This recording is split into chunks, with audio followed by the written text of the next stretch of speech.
नमस्कार दोस्तों, एक बार फिर से आपका स्वागत है अपने चैनल स्टडी पॉइंट मौर्य में। दोस्तों आज की इस क्लास में मैं आपको 12th क्लास की इकोनॉमिक्स का लेसन नंबर 6 कराने जा रहा हूं, जिसका नाम है 1991 से आर्थिक सुधार। मतलब इंग्लिश में लेसन का नाम है इकोनॉमिक रिफॉर्म सिंस 1991 और इसका दूसरा का कहीं कहीं नाम मिल रहा है एनईपी लिखा है। एनईपी का मतलब होता है दोस्तों न्यू इकोनॉमिक पॉलिसी, या इसके अंदर जो टॉपिक आप पढ़ोगे एलपीजी। एलपीजी का मतलब होता है liberalization, privatization and globalization. Hindi में अगर कहें एल क्या होता है दोस्तों? उदारीकरण।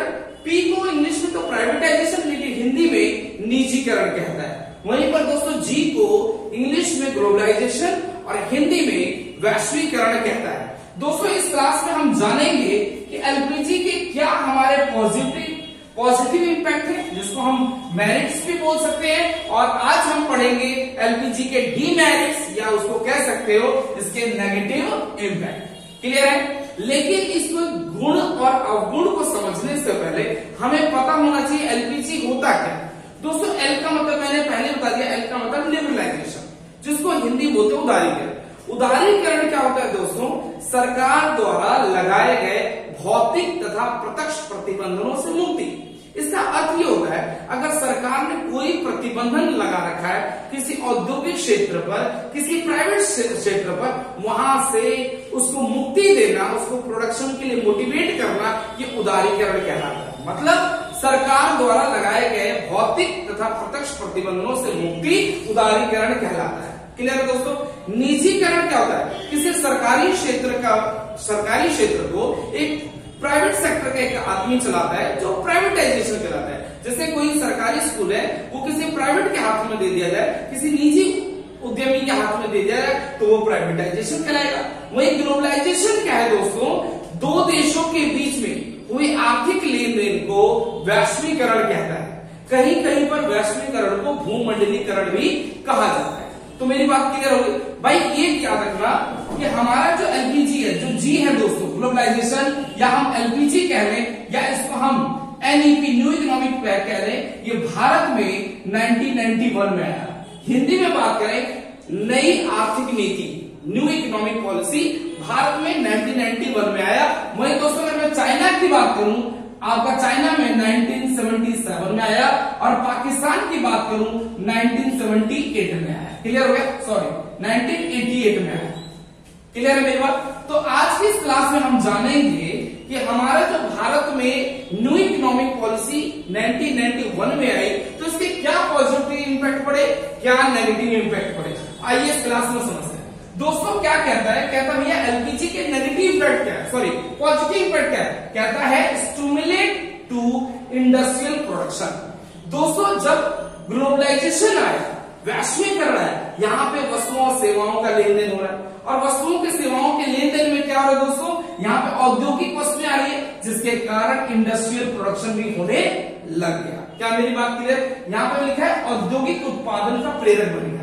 1991 में ये देखा कि वैश्वीकरण से हमने सीखा कि विदेशों में भी औद्योगिकरण है, तो हम भी क्यों ना हम उद्योग अपने इंडिया में भी खोलें, जिससे हमने भी क्या करा, इंडिया में सबसे ज्यादा हमने उद्योग खोला। आप जैसा जानते हैं किसी देश के लिए उद्योग रीढ़ की हड्डी।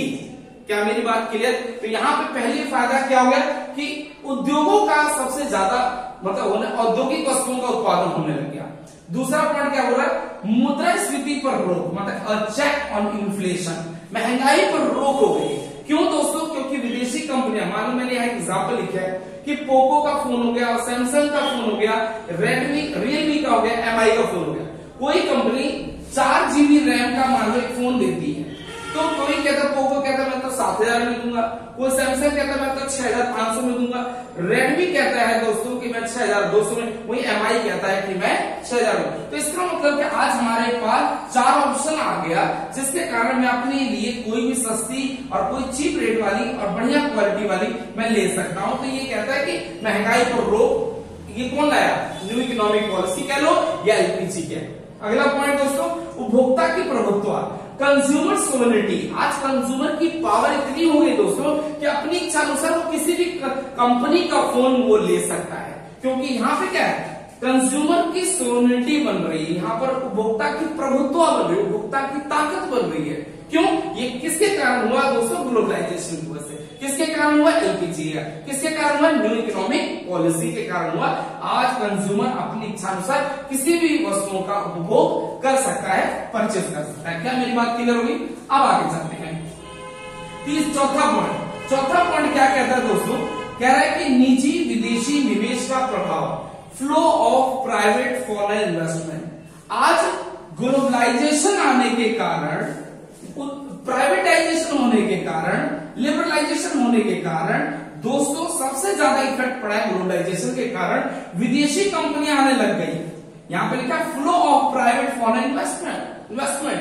आज विदेशी कंपनियां हमारे इंडिया में आ रही है और हमारे इंडिया की कंपनी विदेशों में जा रही है। ये क्यों कर रही है दोस्तों? इन्वेस्ट कर रही है। इन्वेस्ट का मतलब ही क्या होता है? प्रोसेस ऑफ कैपिटल फॉर्मेशन या increase in the stock is called investment. Clear है मेरी बात? तो flow of private foreign investment due to the LPG.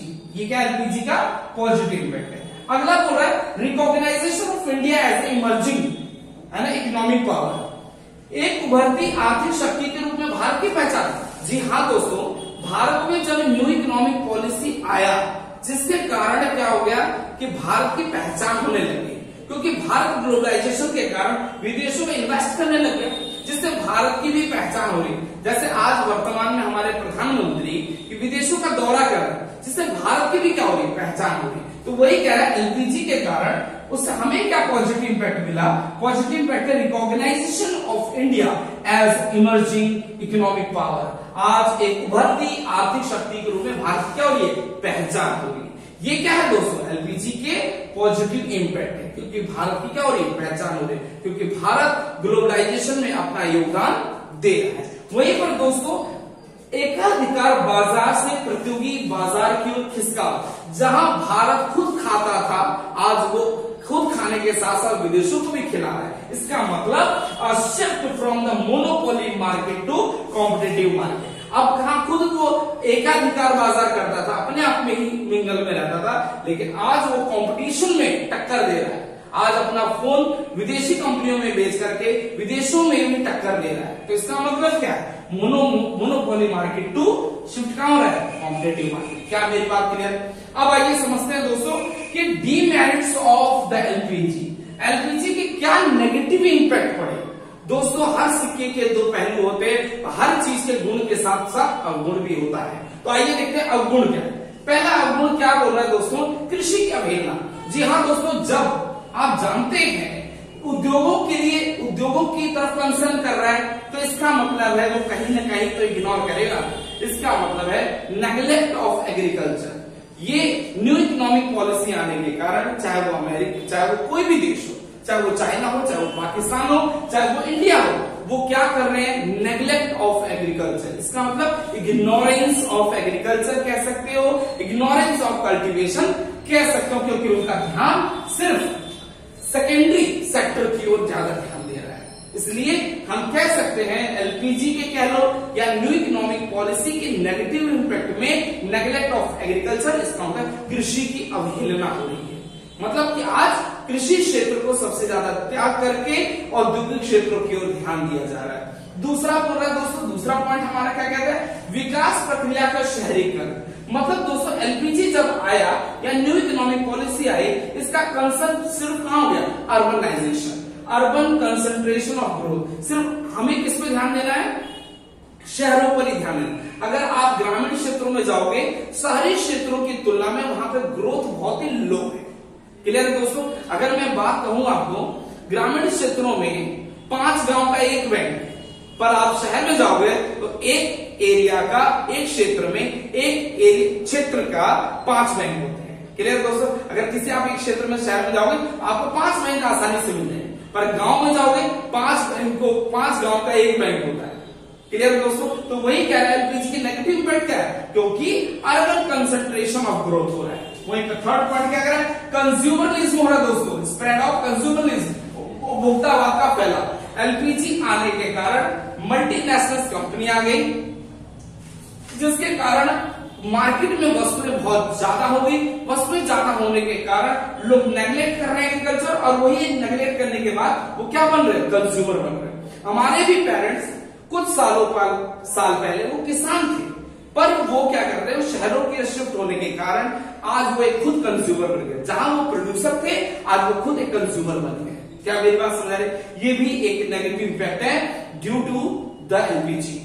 Last point, second last, एक तरफा समृद्धि। दोस्तों एक तरफा यहाँ पे लिखा है लॉप साइडेड ग्रोथ प्रोसेस। यहाँ पे वही वाली बात आ गई घूम करके कि कंसर्न कहां हो रहा है, सिर्फ शहरों की ओर।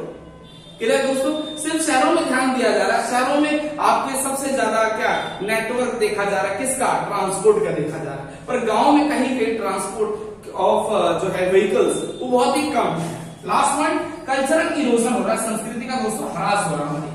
कल्चरल इरोजन, आज हम वेस्टर्न जो है ना कंट्रीज की ट्रेडिशनल को अपना रहे, चाहे वो भोजन हो चाहे कल्चर हो। पहले भारत में दोस्तों ज्वाइंट फैमिली सिस्टम एक साथ रहते थे, लेकिन एलपीजी के कारण ही हमारा आज सिंगल फैमिली सिस्टम का प्रचलन में आ रहा है। आज हर कोई अपना सिंगल फैमिली सिस्टम, लोगों का पहनावा बदल रहा है, लोगों का भोजन बदल रहा है। ये सब जो दोस्तों हो रहा है एलपीजी के नेगेटिव इंपैक्ट है, या कह सकते हो डीमेरिट ऑफ एग्रीकल्चर। तो दोस्तों मैं उम्मीद करूंगा आज की इस क्लास में आपने इकोनॉमिक रिफॉर्म वाले लेसन का पॉजिटिव इंपैक्ट और आपने नेगेटिव इंपैक्ट समझा होगा। तो मैं उम्मीद करूंगा दोस्तों कि आपको ये सारे पॉइंट अच्छे से आ गए। तो मिलते हैं दोस्तों अपनी अगली वीडियो में। नमस्कार दोस्तों।